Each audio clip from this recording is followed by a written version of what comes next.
bodies, the knocking knees as they came to the podium to give their statement and confront him, the tears that were held back, and the tears that flowed. It was not easy.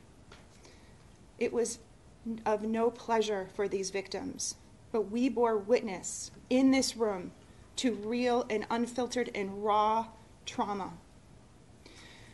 We must stop blaming victims for not speaking sooner. These were young girls who were groomed and trusted their abuser because of who he was. Just as most children do not immediately disclose their sexual abuse, these young girls were so young and did not disclose or report their sexual abuse right away because they had no sexual experience to understand that it was wrong or to question their doctor and how he touched them. They should not be chastised for speaking up sooner, but praised for speaking up now. And who would want to become a member of this sorority if they truly weren't victims? These women gain nothing by baring their soul, showing the entire world their pain. They are not bandwagon jumpers. They are not in it for some payoff in the future. Only cynical, dark-hearted people would routinely and repeatedly attack victims in their motivations. Uninformed and ignorant people who ignore true medical professionals, who would still believe that this was somehow a legitimate medical treatment, even after he pled guilty and admitted it wasn't. After hundreds of victim impact statements, and after medical professional after medical professional has rebutted any legitimacy, including victims who are doctors, like Dr. Brittany Schumann, who you heard from Friday. These are tone-deaf deniers. This abuse was life-changing and life-altering, but it doesn't have to be what defines these women. They are all strong, brave survivors, and this victim blaming must stop. The parent shaming must stop. The parent shaming and blaming has become a constant theme in this case in the last few weeks. It accomplishes nothing, and more importantly, it's plainly unfounded. We are taught to trust. We have to trust. We cannot be on guard all of the time. And you expect certain people to be trustworthy. Among all the professionals that are, we are, I would argue, above all, taught to trust doctors, especially those who appear to be world-class doctors. Perhaps the people who parent shame and blame, who post comments online about the parents, or call into radio shows to talk about the parents and what they shouldn't and should have done, and have the nerve to talk about this to colleagues without even knowing that their colleague is a parent. It's a fact that was told to me this week. There's a parent involved in this case who was approached by someone giving their 2 cents about how these parents wronged their kids, not knowing that she was involved. Perhaps what those people are trying to do, giving them the benefit of the doubt, is to distance themselves so that they can believe it couldn't and wouldn't happen to them. But it could. It could have happened to any parent. This defendant fooled police officer parents, doctor parents, engineer parents. Regardless of their profession, he fooled them all. And from this case, we have learned, unfortunately, that we cannot blindly trust anyone anymore. A parent's responsibility is to take care of their kids and to make sure that their children are safe. And these parents believed that by taking him to a trusted doctor, they were taking care of their children. They were making them safe. And the pain and the guilt these parents feel, knowing they were fooled, knowing they couldn't protect their most precious thing on earth, is real. You can feel it and you can see it in this courtroom. We saw that visceral pain and anger. the pain of a father who couldn't protect his 3 daughters, the pain of another father who chose to believe the molester over others who came forward, who blindly supported Nassar when others disclosed, until finally his own daughter said, "Me too." What we witnessed last Friday is that pain and anger come to a boil. While we know in our minds that we cannot combat violence with violence, any parent and any human can understand how a father can have that visceral reaction, especially not only as he listened to his daughters describe in graphic details their abuse, but at the same time, he saw his daughter's abuser shake his head in denial. What we see in this courtroom and what we have seen are parents with broken hearts, hearts that will never fully mend because of what he did. My message to the parents of these survivors is, parents, please try to let your guilt go. Your children do not blame you. You are good parents. You're great parents. You believed your daughters. You stand with them. You support them. You will be there to comfort them, to wipe their tears, to calm them after nightmares, and to show them that they are not broken, because they are not broken, and you are not broken parents. Sterling Reithman, a survivor who spoke in Ingham County, recently said it so well. To parents, she said, "Remember, you didn't feed us to the wolf. You raised us strong enough to take down the wolf." What we saw last week, the pain and the anger and the suffering, was not limited to victims or their parents. This whole community and many around the world watching feel that anger and that pain and that helplessness. But there is no place for blame or shame on parents or victims. The blame and the shame belong on one person, the defendant.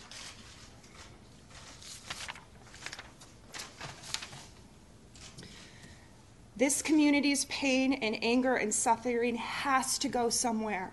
It has to stop. We must heal, and we must heal for our kids.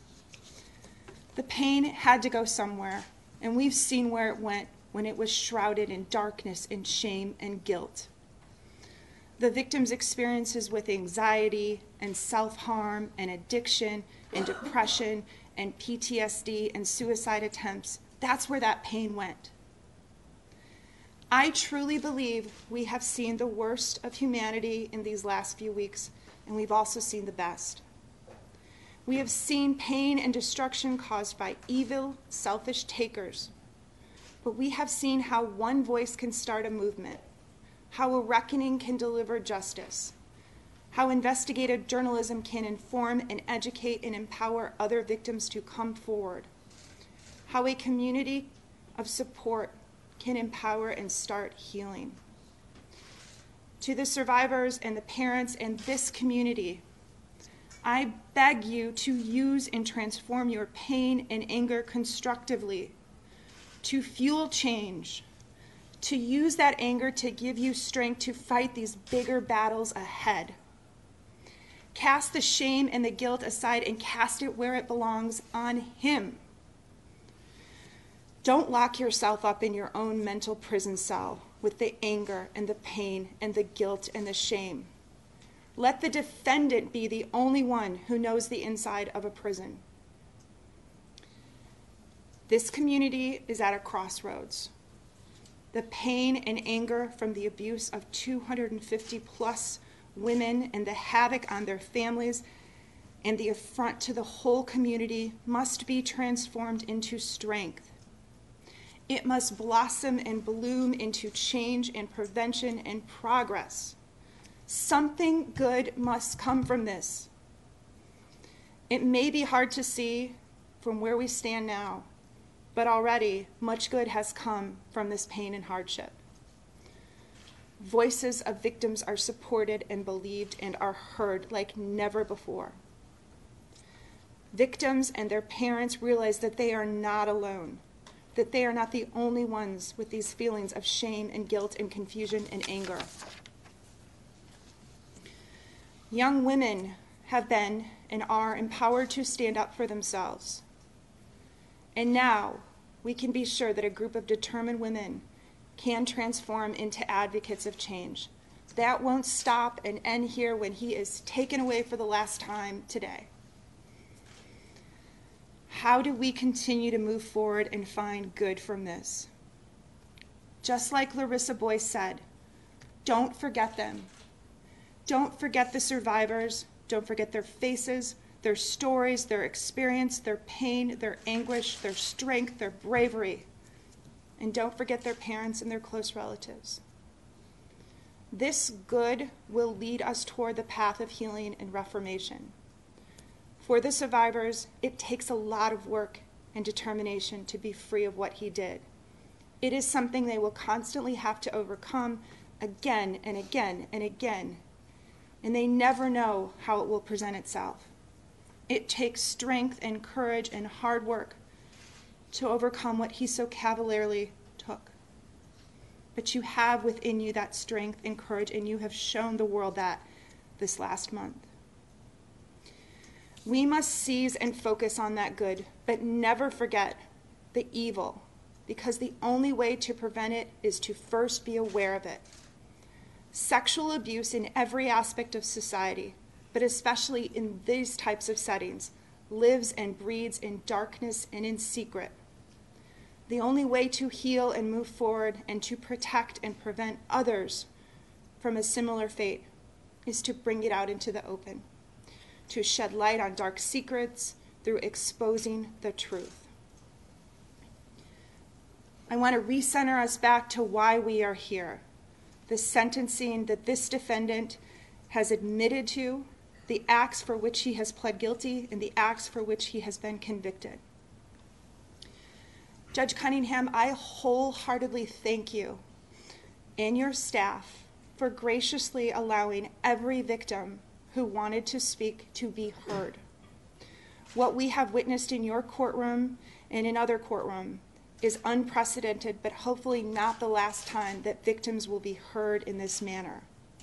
You have shown patience and kindness and empathy, and the encouraging words you have given each of those survivors will live with them and will show them that their experience mattered.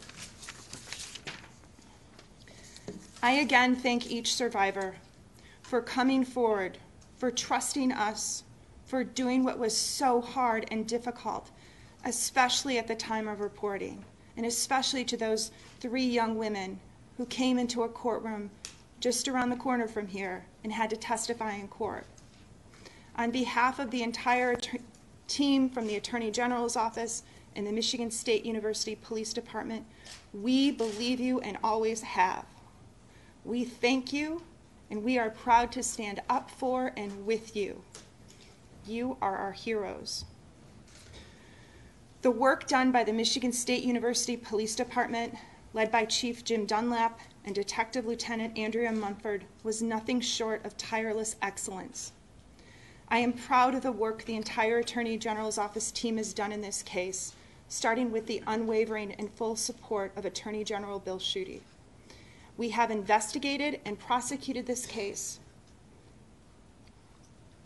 in a victim-centered, offender-focused manner, and encourage all police and prosecutors to adopt the same approach and take on these challenging cases. Over the last several days, on our screen, you have seen these young, innocent faces. That was on purpose.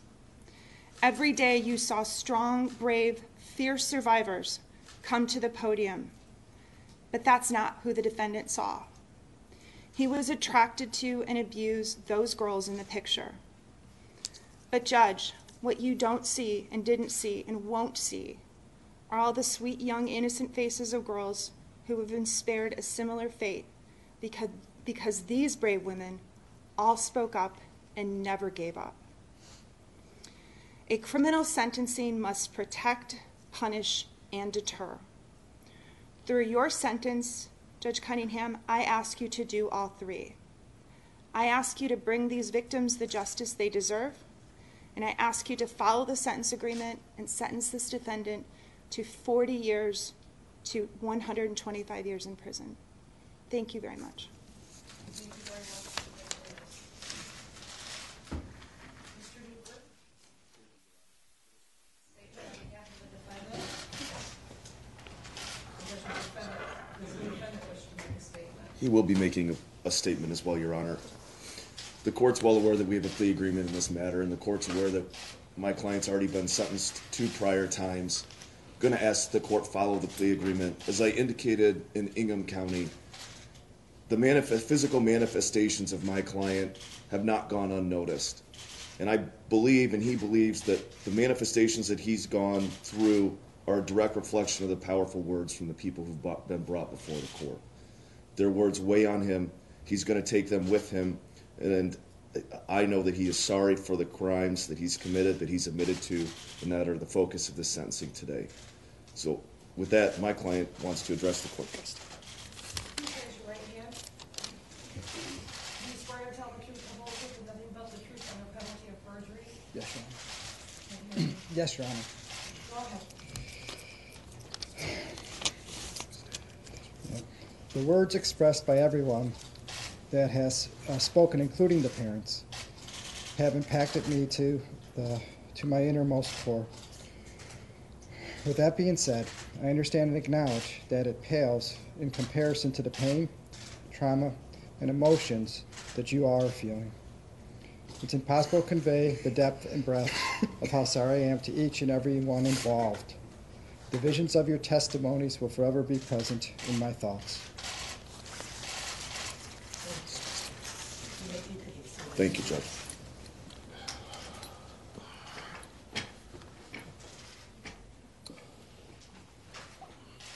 The trial court's objective in the sentencing of the defendant is for me to tailor a penalty that is appropriate to the seriousness of the offense and the criminal history of the offender.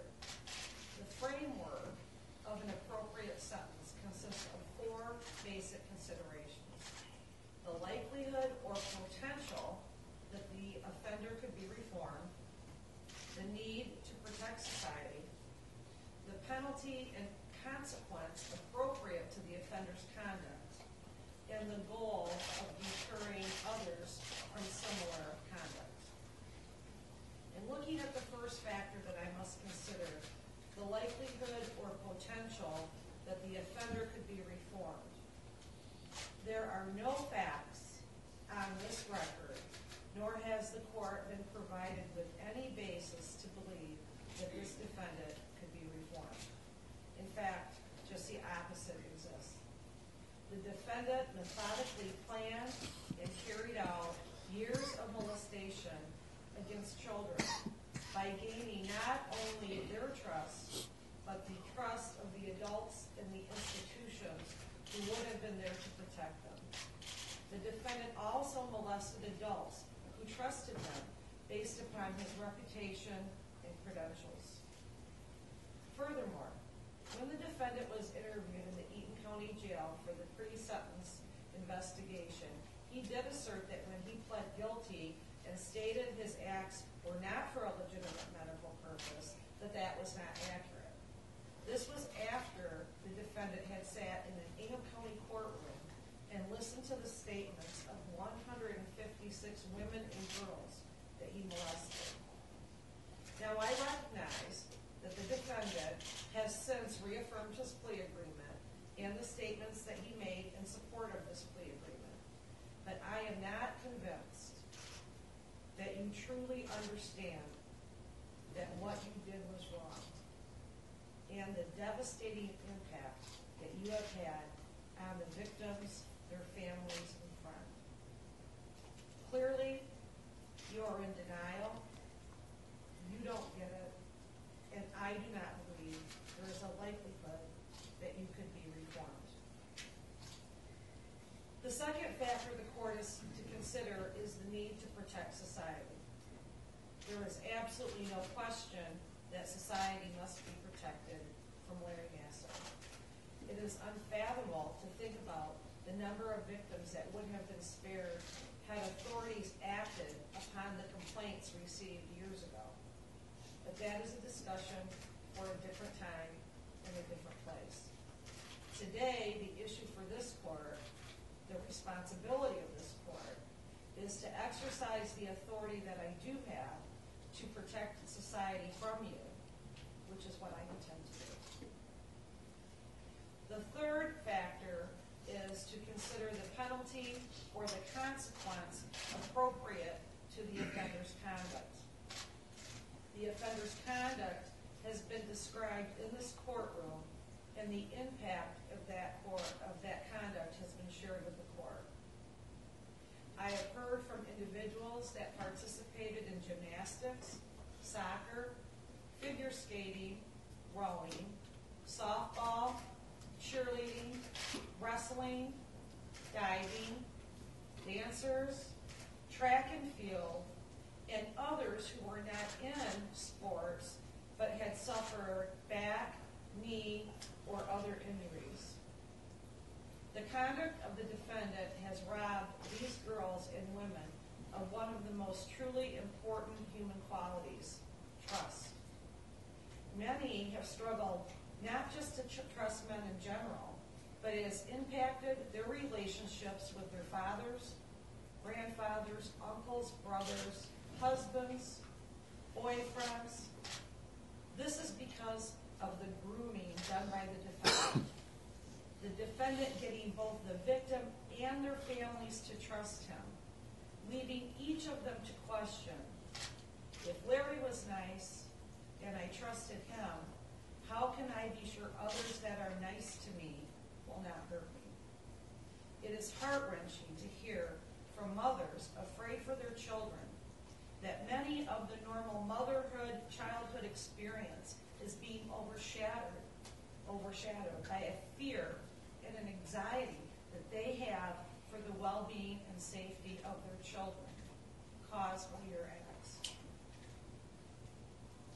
The conduct of the defendant has caused suicidal thoughts, anxiety, depression, sleeplessness, nightmares, eating disorders, migraines, lack of concentration, self-harming, anger, confusion, loss of self-worth, panic attacks, feelings of humiliation, guilt, embarrassment, and an addiction to prescription medications. Each and every one of those individuals suffers from some level of post-traumatic stress syndrome. Your conduct to get into a position of power at institutions like Michigan State University, USA Olympics, and the Gymnastic Club has shaken their faith. And because they were required in many instances to only see the defendant as a doctor, or some did seek him out because of his reputation as being the best, their physical injuries were in fact either not treated or not treated properly. Many have undergone numerous surgeries and are still in pain due to not being treated properly. The results for some of these victims will be lifelong physical ailments.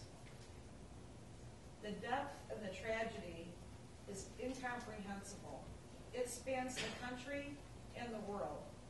It has impacted women, children, and families of varying ages, races, and walks of life.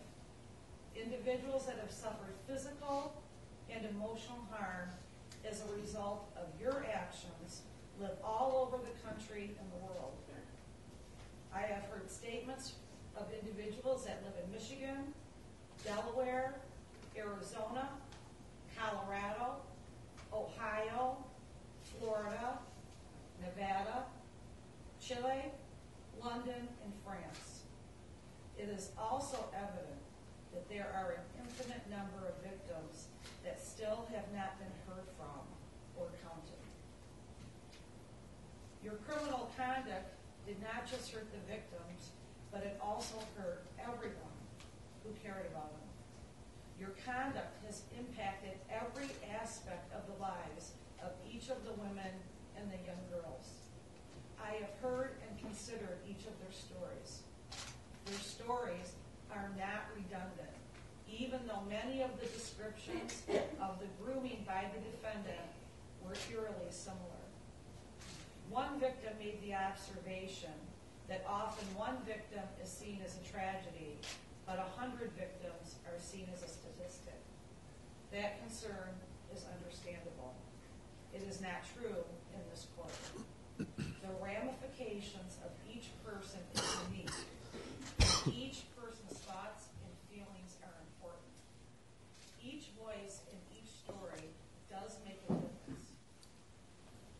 After listening to all of these statements, consideration on this factor is difficult. What is the appropriate consequence or penalty for your conduct? Your conduct, when considered and looked at from the viewpoint of the victims and their families, can only conjure up thoughts of public punishment and retaliation. When a crime involves a child, when it involves an adult harming a defenseless child, it is only natural to think in terms of an eye for an eye and to want revenge. This is a doctor. You are a doctor. You took an oath to do no harm, and you have harmed over 256 women, and that is beyond comprehension. But from the eyes of the court and from the justice system, the role of the court is to determine an appropriate penalty or consequence within our justice system that is allowed as an appropriate consequence. Locking up an individual so they can never harm anyone again and take away their freedom is an appropriate consequence. For a person like the defendant, you have lived an idolized life. You were a prominent doctor in our society. You were the member of an Olympic team. You have been pampered and lived a high-class lifestyle. And now the result will be spending the rest of your life in a small prison cell. I'm sure that is unthinkable to you. But you will be left to sit there with only the memories of destroying your own family. And I do not believe that you will have the ability to shut out the words of the children and the young women and the adults who trusted you and who you let down. That will be your lifetime consequence. The other goal the court has to consider is deterring others from this type of conduct. The sentence in this case must send a message. If you molest and sexually abuse children and women, if you use your position of trust and authority to gain their confidence, and then you betray them in the worst way possible, the result will be that you will spend the rest of your life in prison. Now, the sentencing guidelines in this case were actually for a minimum of 108 to 180 months. However, count one did carry with it a statutory minimum of 25 years. Further, as I have stated previously, the party sentencing agreement is that the minimum would be for 25 to 40 years to be set at the court's discretion.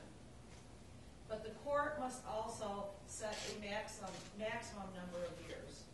I have heard it has been reported, and somewhat confusing, that the defendant could receive life. That is not accurate based upon the agreement. Also, it is ironic because if the defendant were to be sentenced to life, he would actually be eligible for parole at some point. When the court sets a maximum number of years, the defendant must serve that number of years before he is eligible for parole. The Michigan Department of Corrections has requested a maximum number of years of 100, and you have just heard the Attorney General request 125 years. So, considering my analysis of the sentencing goals as my guide, along with the sentencing guideline, the Attorney General sentencing memorandum, the pre-sentence investigation and report, and the comments of Ms. Povolitis, Mr. Newberg, and the defendant. It is a sentence of this court, and you may stand, sir. You will serve 40 to 125 years in the Michigan Department of Corrections. I believe this sentence is proportionate to the seriousness of the circumstances surrounding the offenses and of the offender. I am also required to inform you that should something happen and you would be released, that you must register as required by the Michigan Sex Offenders Registration Act and comply with all requirements of that act. You must submit to Global Position System monitoring and comply with all the requirements of the system as directed by your field agent. You must submit to HIV testing and complete counseling regarding HIV and AIDS. You do owe 200 foreign state costs, 130 crime victim assessment, 500 in court costs. You will be subject to lifetime electronic monitoring pursuant to Michigan law. And the issue of restitution will remain open to be determined within the next 3 months. This sentence is to be served concurrent to Ingham County Court Docket 17526 FC and is consecutive to the federal court case.